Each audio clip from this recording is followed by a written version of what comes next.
Hi everyone, ഏവർക്കും bank Nifty daily analysis വീഡിയോയിലേക്ക് സ്വാഗതം. ഇന്ന് തീയതി 3 ഫെബ്രുവരി 2023. ഇന്ന് മാർക്കറ്റ് ഒരു ചെറിയ ഗ്യാപ്പ് അപ്പ് തരികയും മാർക്കറ്റ് ഗ്യാപ്പ് അപ്പ് തന്നതിന് ശേഷം ഒരു പ്രോഫിറ്റ് ബുക്കിംഗ് ഉണ്ടായി. പ്രോഫിറ്റ് ബുക്കിംഗ് ഉണ്ടായി. മാർക്കറ്റ് സെല്ലേഴ്സിനെ ഇൻവൈറ്റ് ചെയ്ത് എക്സാക്റ്റ് ഈ പോയിന്റിൽ നിന്ന് കണ്ടിന്യൂ മാർക്കറ്റ് മൊമെൻറ്റം മേലോട്ട് പോയി. ഞാൻ എന്തുകൊണ്ട് ഇവിടുന്ന് ട്രേഡ് എടുത്തില്ല, എന്തുകൊണ്ട് ഇവിടെ ട്രേഡ് എടുത്തു, ഞാൻ കമ്മ്യൂണിറ്റി പോസ്റ്റിൽ യൂട്യൂബ് കമ്മ്യൂണിറ്റി പോസ്റ്റിൽ ഇത് ട്രേഡിൻ്റെ ലോജിക്ക് ഞാൻ വൈകിട്ട് അറിയിക്കുമെന്ന് പറഞ്ഞ് പോസ്റ്റ് ഇട്ടിരുന്നു. എന്നാൽ നമുക്ക് ഇന്നത്തെ ബാങ്ക് നിഫ്റ്റിയുടെ ബിഹേവിയർ ഒന്ന് ചർച്ച ചെയ്യാം. അതിനൊപ്പം തന്നെ മാർക്കറ്റിൽ നാളെ എന്താണ് ഇന്ന് എന്താണ് മാർക്കറ്റ് പറഞ്ഞ് നാളെ എന്താണ് സംഭവിക്കാൻ സാധ്യതയുള്ളത്, നാളത്തെ പ്രിപ്പറേഷൻ കൂടി നമുക്ക് ചെയ്യാം. വീഡിയോയിലേക്ക് കിടക്കാം. മാർക്കറ്റ് ഇന്നലെ ഇവിടെ നിന്ന് ക്ലോസ് ചെയ്ത് ഗ്യാപ്പ് അപ്പ് തരികയും ആദ്യത്തെ ഒരു ക്യാൻഡിൽ എപ്പോഴും ശ്രദ്ധിക്കേണ്ടത് ഞാൻ പറഞ്ഞിട്ട് ഇത്രയും വലിയൊരു ക്യാൻഡിൽ ഇതേപോലെ ഒരു ഡോജി ക്യാൻഡിൽ തന്നു കഴിഞ്ഞാൽ ഇവിടെ ബയ്യേഴ്സിനെ ഇൻവൈറ്റ് ചെയ്യണം അവർ ചെയ്യുന്നത്. മാർക്കറ്റിൽ എന്താ ചെയ്യുക, അതിന് മുന്നത്തെ ദിവസങ്ങളിൽ എന്താണ് മാർക്കറ്റ് ചെയ്ത് കണ്ടിന്യൂ മാർക്കറ്റ് ഈ ഏരിയ കൺസോളിഡേറ്റ് ചെയ്ത് സെല്ലേഴ്സിനെ ഇൻവൈറ്റ് ചെയ്ത് ഈ ഒരു ബ്രേക്ക് ഔട്ട് തന്ന പോലെ ഒന്ന് ഗ്യാപ്പ് അപ്പ് തരികയാണ് ചെയ്തത്. ഗ്യാപ്പ് അപ്പ് തന്ന ഇത് കണ്ട് ഈ ഏരിയയിൽ നിറയെ ബയ്യേഴ്സ് കയറും. ആ ബയ്യേഴ്സിനെ ആദ്യം മാർക്കറ്റ് ഔട്ട് ചെയ്തു. മാർക്കറ്റ് ഔട്ട് ചെയ്തതിന് ശേഷം ശ്രദ്ധിക്കേണ്ട പോയിന്റ്, ഈ പോയിന്റുകൾ നിങ്ങൾ എവിടെയെങ്കിലും നോട്ട് ചെയ്ത് വെക്കുക. മാക്സിമം മാസത്തിൽ 2-3 പ്രാവശ്യം ഈ ട്രേഡ് ബാങ്ക് നിഫ്റ്റി റിപ്പീറ്റ് ചെയ്യാറുണ്ട്. മാക്സിമം ഒന്നല്ല രണ്ട് വട്ടമെങ്കിലും മാക്സിമം മാസത്തിൽ 2 വട്ടം ഇത് റിപ്പീറ്റ് ചെയ്യാറുണ്ട്. നിങ്ങൾ പ്രാക്ടീസ് ചെയ്ത് നോക്കുകയാണെങ്കിൽ തന്നെ മനസ്സിലാവും. മാർക്കറ്റ് ഒരു ഗ്യാപ്പ് അപ്പ് തരുന്നു, ബയ്യേഴ്സിനെ ഇൻവൈറ്റ് ചെയ്യുന്നു, താഴത്തോട്ട് വരുന്നു. അതിനുശേഷം ആദ്യത്തെ ലോ ബ്രേക്ക് ചെയ്തു. അതിനുശേഷം മാർക്കറ്റ് ഇപ്പോൾ നമുക്കിവിടെ ഇതിനെ ഈ ഒരു ലോയെ ഇതിനെയും കൂടി ചേർത്ത് നമുക്കൊരു സോൺ ആയിട്ട് മാർക്ക് ചെയ്യാം. സോൺ ആയിട്ട് മാർക്ക് ചെയ്യാം. ശ്രദ്ധിച്ച് നോക്കുക. ഇതിനെയും ചേർത്ത് ഒരു സോൺ മാർക്ക് ചെയ്യുക.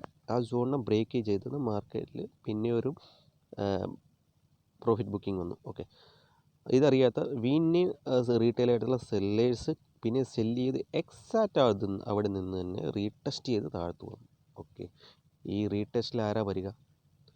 എന്താണ് യൂട്യൂബിൽ വീഡിയോസിനകത്തൊക്കെ എല്ലാവരും പഠിച്ചേക്കുന്നത്, ചാർട്ട് പാറ്റേൺസ് പഠിച്ചേക്കുന്നത്, ബ്രേക്ക് ഔട്ട് ട്രേഡ്സിനകത്ത് എന്താ പറയുന്നത്? ഡേലോ ബ്രേക്ക് ചെയ്ത് കഴിഞ്ഞാൽ എൻട്രി എടുക്കുക. അതിനുശേഷം റീടെസ്റ്റിൽ എൻട്രി എടുക്കുക, അല്ലെങ്കിൽ ആ ക്യാൻഡിൽ ക്ലോസ് ചെയ്യുക. എന്താണെന്ന് പറയുക, 15-50 മിനിറ്റിൻ്റെ ക്യാൻഡിൽ ക്ലോസ് ചെയ്യുക, അപ്പോൾ എൻട്രി എടുക്കുക. ഇവിടെ ഏത് മിനിറ്റിൻ്റെ ക്യാൻഡിലാണ്? ഇത് എത്ര മണിക്ക്? ഈ വലിയൊരു ക്യാൻഡിൽ 11 മണിയുടെ ക്യാൻഡിൽ. 11 മണിയുടെ ക്യാൻഡിൽ ക്ലോസ്, അതായത് 50 minute candle close. 30 minute candle close, 5 minute candle close. ഇപ്പോൾ കൺഫർമേഷൻ എങ്ങോട്ടാണ്? റീറ്റെയിലേഴ്സിന് സെല്ലിങ് സൈഡിലോട്ട് പോവുക. എന്തുകൊണ്ട്? ഈ ഗ്യാപ്പിൽ കംപ്ലീറ്റായി മാർക്കറ്റ് താഴത്തോട്ട് പോകുമെന്നും പറഞ്ഞുള്ള ഒരു ഇതിലാണ് ഈ ഏരിയയിൽ നിന്ന് ആളുകൾ ഷോർട്ട് ചെയ്യുന്നത്. എക്സാക്റ്റ് ഇവിടുന്ന് റീടെസ്റ്റ് ചെയ്ത് താഴത്ത് വന്നു. ഇത് എത്ര? 11:45 ക്യാൻഡിൽ ഇത്. അപ്പോൾ ഈ ഏരിയയിൽ നിറയെ സെല്ലേഴ്സിനെ ഇൻവൈറ്റ് ചെയ്തു. അതിനുശേഷം എക്സാക്റ്റ് ഇതായിരുന്നു ഇന്നലത്തെ ക്ലോസ്. മാർക്കറ്റ് ആ ക്ലോസ് ബ്രേക്ക് ചെയ്തതും അതിനൊപ്പം ഞാൻ എപ്പോഴും പറയാറുണ്ട്, മാർക്കറ്റ് ഈ പ്രീവിയസ് ഡേ ക്ലോസ് എപ്പോഴും നോട്ട് ചെയ്യണം. ഒരു ഓബ്വിയസ് ലെവലാണ്. ഇപ്പോൾ വെരി ഇമ്പോർട്ടൻ്റ് ആയിട്ട് ബാങ്ക് നിഫ്റ്റിയിൽ റെസ്പെക്റ്റ് ചെയ്യുന്ന ഒരു ലെവലാണ് ഈ പ്രീവിയസ് ഡേ ക്ലോസ്. ഇതേപോലെ പ്രീവിയസ് ഡേ ക്ലോസിൽ അത്രയും വലിയൊരു ഗ്യാപ്പ് തന്ന് ആ ഗ്യാപ്പ് ബ്രേക്ക് ചെയ്ത് കഴിയുമ്പോൾ, അതായത് ഗ്യാപ്പ് ഫില്ല് ചെയ്തതിന് ശേഷം മാർക്കറ്റ് ഈ പ്രീവിയസ് ഡേ ക്ലോസിന് ബ്രേക്ക് ചെയ്ത് വലിയൊരു ക്യാൻഡിൽ തന്ന് അതിനൊപ്പം വലിയൊരു ക്യാൻഡിൽ റിവേഴ്സിൽ വരികയാണ്. നമുക്ക് ഇവിടെ നിന്ന് എൻട്രി എടുക്കാം. ഞാനിവിടെ നിന്ന് എൻട്രി എടുത്തില്ല. ഞാൻ കുറച്ചും കൂടി വെയിറ്റ് ചെയ്ത്. എന്താണെന്ന് വെച്ച് കഴിഞ്ഞാൽ ഇവിടെ നിന്ന് ഒരു കണ്ടിന്യൂ നല്ലൊരു വീഴ്ചയാണ് വന്ന് അതിന് എഗെയിൻസ്റ്റ് പോകുന്നത് നല്ലതല്ല. പിന്നെ എൻട്രി എവിടെ നിന്ന് എടുക്കണം? ഞാൻ എപ്പോഴും പറയാറുണ്ട്, ഇതിനു വേണ്ടി യൂസ് ചെയ്യേണ്ടത് ഫിബൊനാച്ചി. ഏതെങ്കിലും ഒരു മൂവ്മെൻറ്റത്തിൻ്റെ, അതായത് ഈ ഒരു മൂവ്മെൻറ്റത്തിന് 50% വന്ന് ടൈം പാസ് ചെയ്യണമെങ്കിൽ, എൻ്റെ 8-10 വീഡിയോയിൽ ഞാൻ പറഞ്ഞിട്ടുണ്ട്, 50%, അതായത് ഒരു മൂവ്മെൻറ്റത്തിൻ്റെ 50% വന്ന് ടൈം പാസ് ചെയ്യണമെങ്കിൽ അവിടെ നിന്ന് കണ്ടിന്യൂ നമുക്ക് ട്രേഡ് എടുക്കാൻ പറ്റും. നമുക്കതൊന്ന് ചെക്ക് ചെയ്യാം, പ്രാക്ടിക്കലായിട്ട് ചെക്ക് ചെയ്യുന്നത് ഞാൻ പറയുന്നത് ശരിയാണോ നോക്കാം. ഫിബൊനാച്ചി റീട്രേസ്മെൻറ്റ്, ഈ ഹൈ ടു ഈ ലോ ഡെൽ. മാർക്കറ്റ് എക്സാക്റ്റ് ഇതാണ് 50% ലൈനാണ് ഈ റെഡ് ലൈൻ.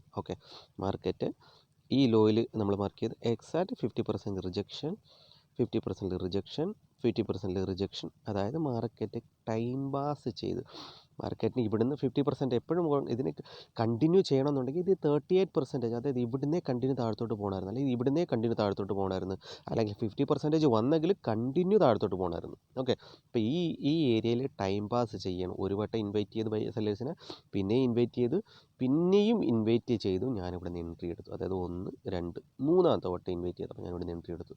അതിനുശേഷമുള്ള മൂവ്മെൻറ്റ് ഒന്ന് നോക്കിക്കേ, കണ്ടോ, കണ്ടിന്യൂ മേലിലോട്ട്. ഈ ഇറങ്ങിയ സെല്ലേഴ്സിനെ ഫുള്ളും ഔട്ട് ചെയ്ത് മാർക്കറ്റ് മുന്നോട്ട് പോയി. അപ്പം ഇത് ഞാനീ പറഞ്ഞ ഈ ട്രേഡിങ് സെറ്റപ്പ് മാസത്തിൽ ശ്രദ്ധിക്കുക, 2 or 3 വട്ടം നിങ്ങൾക്ക് കിട്ടും. അപ്പം നിങ്ങൾ മാക്സിമം ഇതേപോലുള്ളൊരു മൊമെൻറ്റം നിങ്ങൾ ക്യാച്ച് ചെയ്യാൻ ശ്രമിക്കുക. ഓക്കെ, ക്യാച്ച് ഇത് ഞാനൊരു ഒറ്റ ട്രേഡ് ചെയ്തുള്ളൂ. ഈ ട്രേഡ് അതിന് ശേഷം മാർക്കറ്റ് ഡേ ഹൈ, അതായത് ഈ ഡേ ഹൈ ബ്രേക്ക് ചെയ്ത് കഴിഞ്ഞാൽ ആരാണ് വരിക? ഇത്രയും ഒരു മൊമെൻറ്റം കണ്ട് ബ്രേക്ക് ഔട്ടിൽ ആരാണ് വരിക? അത് വോളിയം ഒന്ന് ചെക്ക് ചെയ്യുക, അവസാനത്തെ മിനിറ്റുകളിലെ വോളിയം.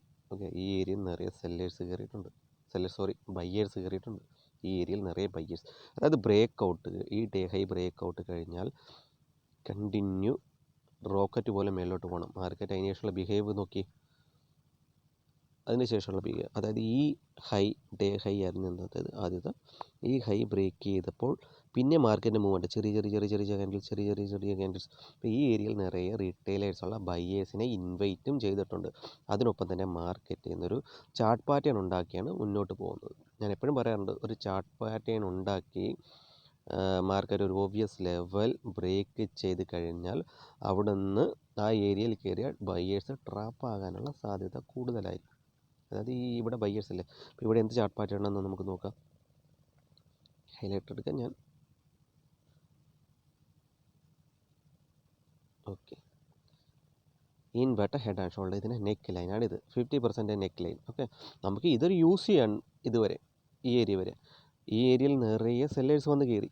ഓക്കെ, അപ്പോൾ ഈ സെല്ലേഴ്സിനെ മാർക്കറ്റ് ഔട്ട് ചെയ്യാനുള്ള സാധ്യത വളരെ കൂടുതലാണ്.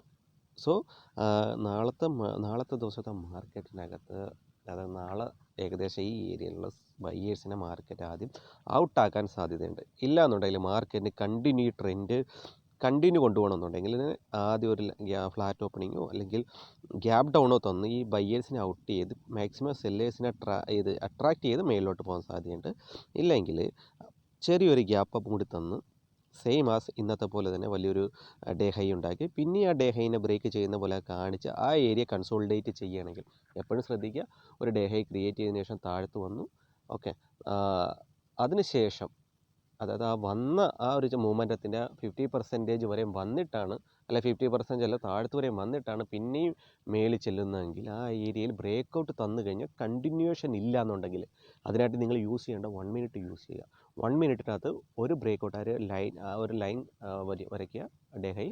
അതിനുശേഷം ആ ബ്രേക്ക് ഔട്ടിൽ വന്നതിന് ശേഷം കണ്ടിന്യൂ ആ ഏരിയ തന്നെ, അതായത് ബ്രേക്ക് ഔട്ട് തന്നു ഒരു ക്യാൻഡിൽ കുറച്ച് ആ ഏരിയ തന്നെ ഇങ്ങനെ കൺസോൾഡേറ്റ് ചെയ്യണം. അവർക്ക് ഇവിടുന്ന് ഷോർട്ട് ചെയ്യാനായിട്ടൊരു അവസരം കിട്ടും. ഓക്കെ, ഈ ബയ്യേഴ്സിനെ ഔട്ടാക്കാൻ സാധ്യതയുണ്ട്. അതിനുശേഷം മാർക്കറ്റ് കണ്ടിന്യൂ മേലോട്ട് പോകാൻ സാധ്യതയുണ്ട്. ഓക്കെ, സെല്ലിംഗ് ഓപ്പർച്യൂണിറ്റി എവിടെ കിട്ടും? ഞാൻ എപ്പോഴും പറയാറുണ്ട്, സെല്ലിംഗ് ഓപ്പർച്യൂണിറ്റി ഈ മൊമെൻറ്റത്തിന് 50%. നമുക്ക് അതുകൂടി ഒന്ന് നോക്കാം. ഫിബ് യൂസ് ചെയ്ത ഈ ലോ ടു ഈ ഹൈ. ഓക്കെ, അപ്പോൾ മാർക്കറ്റ് ഈ ലോ ടു ഈ ഹൈ വെച്ചപ്പോൾ മാർക്കറ്റിൻ്റെ ഇതിൻ്റെ 50% ഈ ഏരിയയിൽ എത്രയെന്ന് ഞാൻ പറയട്ടെ,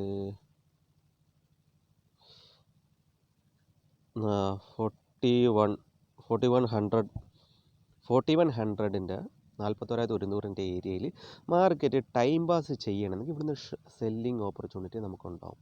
ഓക്കെ, ഇതും നോക്കുക. ഈ രണ്ടൊരു പോസിബിലിറ്റി ഞാൻ നാളെ മാർക്കറ്റിൽ കാണുന്നുണ്ട്. ഞാൻ പറയുന്നത് കേട്ടിട്ട് മാത്രം ആരും ട്രേഡ് ചെയ്യാൻ നിൽക്കരുത്. ഞാനൊരു ടിപ്സ് തരുന്ന ഒരാളുമല്ല, എന്താ പറയുക, ഞാനൊരു സെബി രജിസ്റ്റേർഡോ ഒരു രജിസ്റ്റേർഡോ ആയിട്ടുള്ള ആളല്ല, സ്ട്രഗിൾ ചെയ്യുന്നൊരു ട്രേഡർ മാത്രമാണ്. ഓക്കെ, അപ്പോൾ നിങ്ങൾ ഈ വീഡിയോ ഇഷ്ടപ്പെട്ടെങ്കിൽ ലൈക്ക് ചെയ്യുക.